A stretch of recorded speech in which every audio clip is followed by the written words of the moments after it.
the role of promoter of festival or venue is incredibly important in this music. They are the first one to connect with the musicians, and we have to listen to them.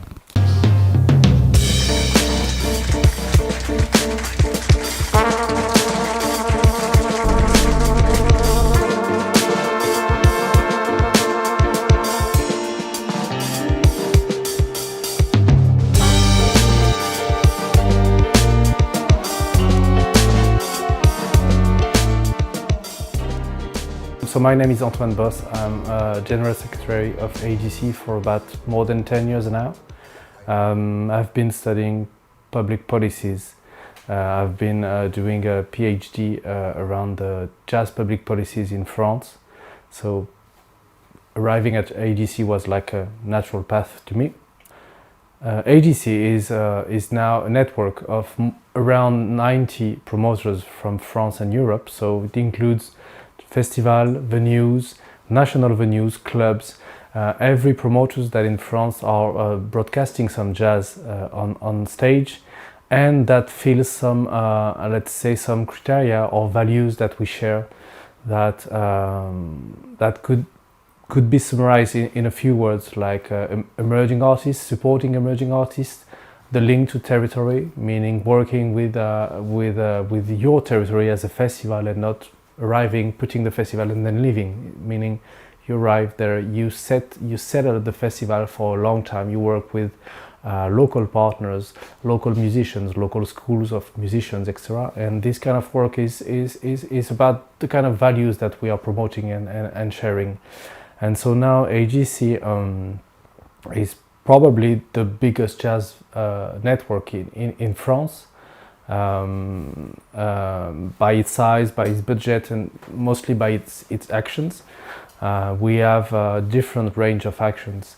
Of course, the political ones, when we are working on public policies with the Ministry of Culture, with the civil authorized companies, all this kind of work that we can do. The work we have with our members, which is one of the most important work, of course, as a network. So working with them on a support, like a daily support on some matters where we can help them, of course. Circulation of informations that is very valuable for them, because some of them, they're not in any union trade, so they don't have the access to legal, politic or artistic information. So we are here to do this kind of work. We do also research studies. We did some 2 years ago about gender balance in the jazz field. We are now doing one actually with footprints regarding the ecological situations and matters of jazz festival and venues. And then probably the biggest part of our work is the actions that we are doing. So Jazz Migration regarding emerging artists, and all the international actions that we have, where we invite some promoters promoters and professionals to come to France to witness by themselves the wealth of the jazz scene. We have a French-Italian festival in Roma, German festival, French-German festival in Berlin, and we have some partnership with Nordic countries, with the US. And every time the idea is to connect that with the first need of musician, meaning playing. So that's what we do.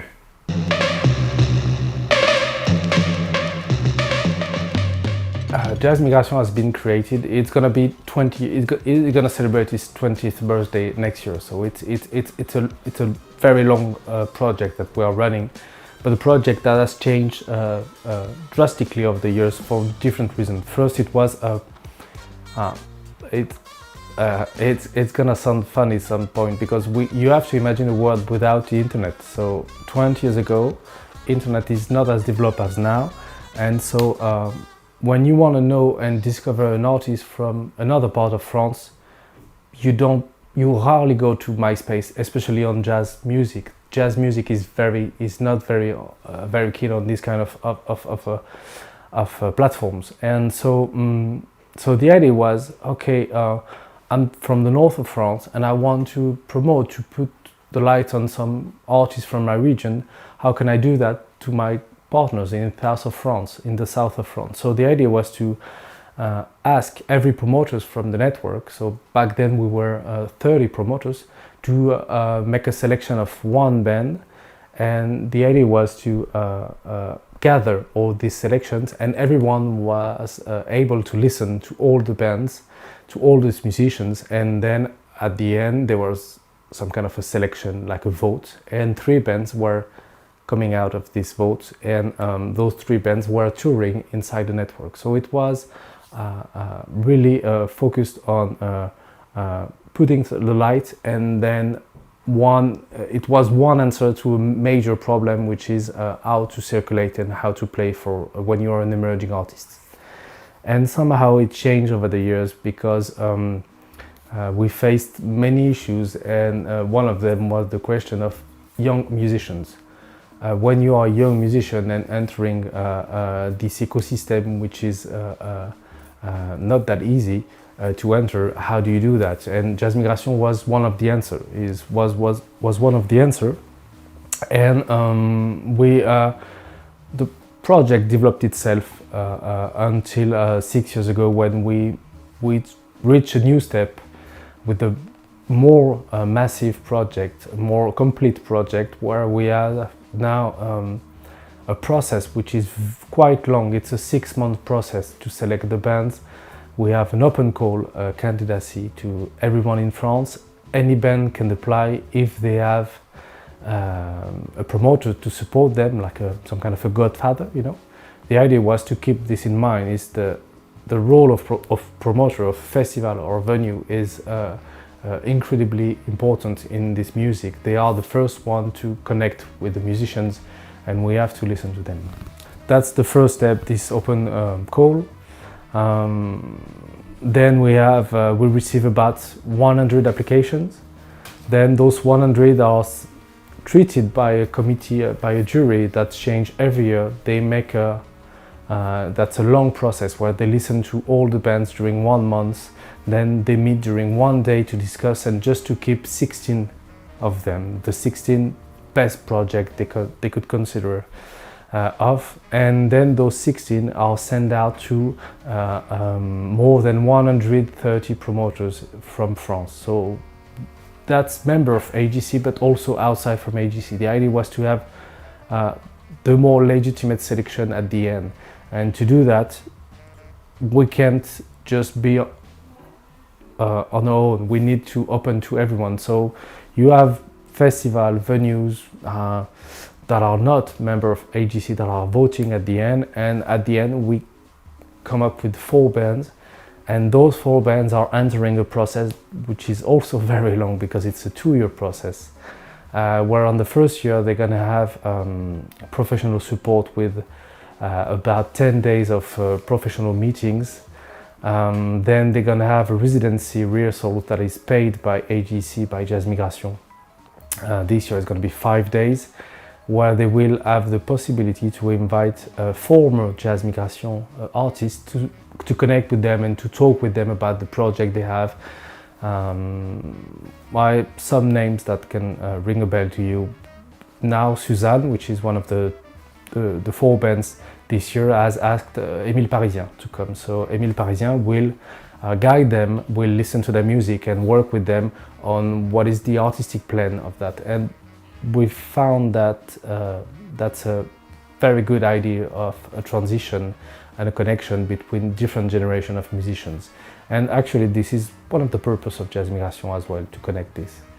And so after this year of artistic professional trainings, they have one big event, which is Les Rencontres AJC at the end of every year at the end of the year in Paris.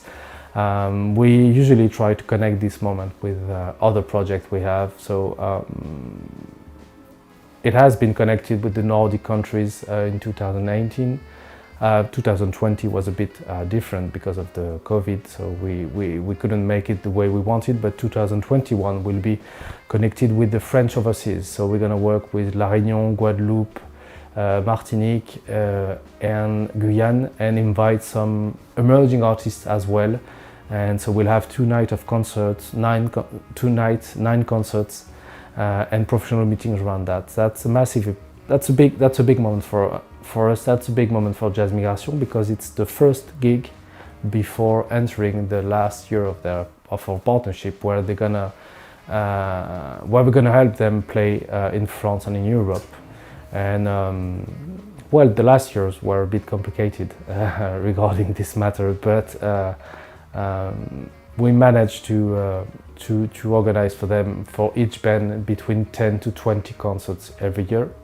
Those concerts can be in France, can be in Europe. That's also the strength of a network like ours, to connect with different partners throughout Europe and France. And I mean, it's a big thing. It's a big thing for a band, because it's 2 years where they don't really have to worry about their professional matters. They have to worry about what they're gonna do, what they want to do in the next years.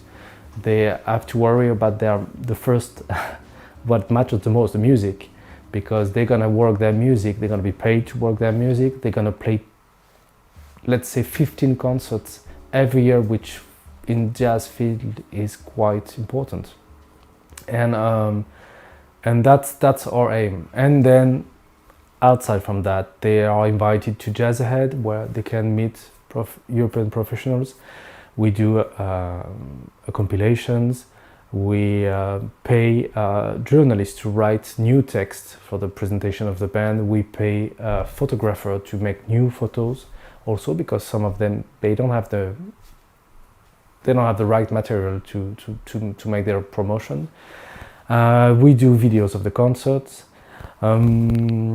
What else? Well, that's mostly it. But the idea is to follow them over 2.5 years, and to be present with the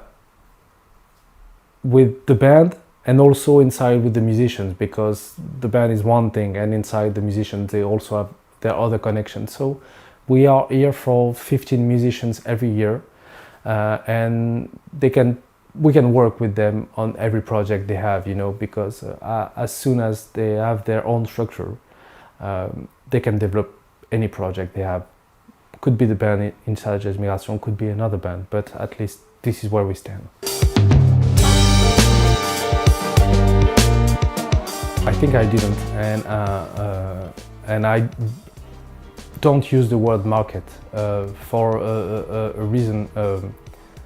I find that it's not connected to the music we're playing. Of course, it includes monies. You selling your music, it does, but for Jazz Migration, it's really not working this way, because we're not agents, so we don't make any money on this kind of thing.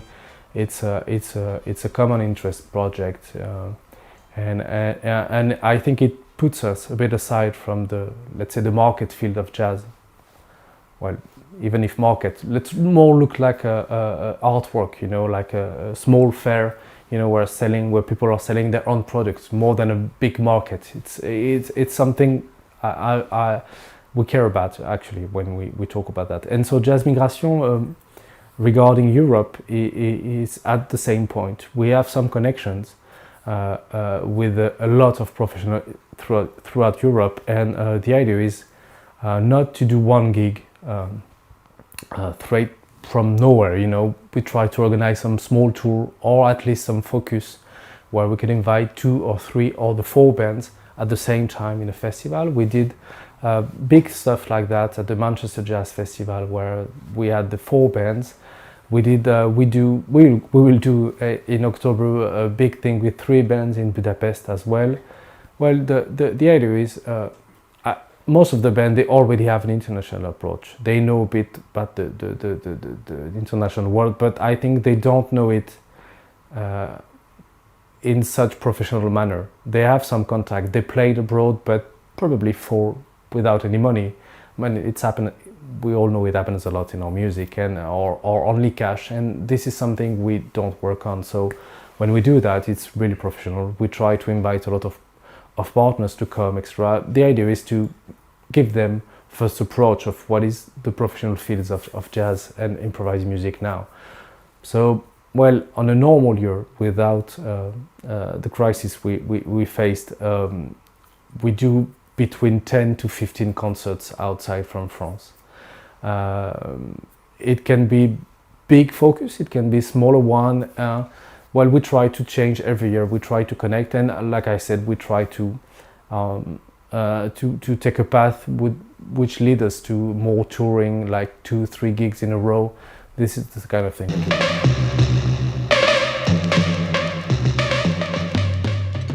We try through different ways. The first one is through AJC. As a network, we started something with Periscope and Footprints to connect together by doing a big studies on the impact of a venues or a festival. So we made together a selection of AJC members and partners of Footprints. So it means 10, so far 10 festivals and venues throughout France and Europe that are connected through this idea of gathering some data and then treating these data and knowing where they sit, because the policy that we have at AJC is of course we have to do something about that. We must actually, we know we must, but we don't want to rush it, and we don't want to point out some matters that are not really some matters. Sometimes organizing one gig in the middle of nowhere because you're doing it for an audience that has never reached any concerts so far in the last year is more valuable than something else. So the idea at the end of this study is to give everyone a proper understanding of where they stand, and then they will decide what to do with that. What do they change in their programming? What do they change with their audience? What do they change with the way they cook and they prepare the meal for the staff and for the audience? You know, this kind of thing. But there is a freedom of choice in the project where everyone can stand and then face their own responsibilities as well. AJC is not here to say you should do that or you shouldn't. So that's one entrance, that's one point.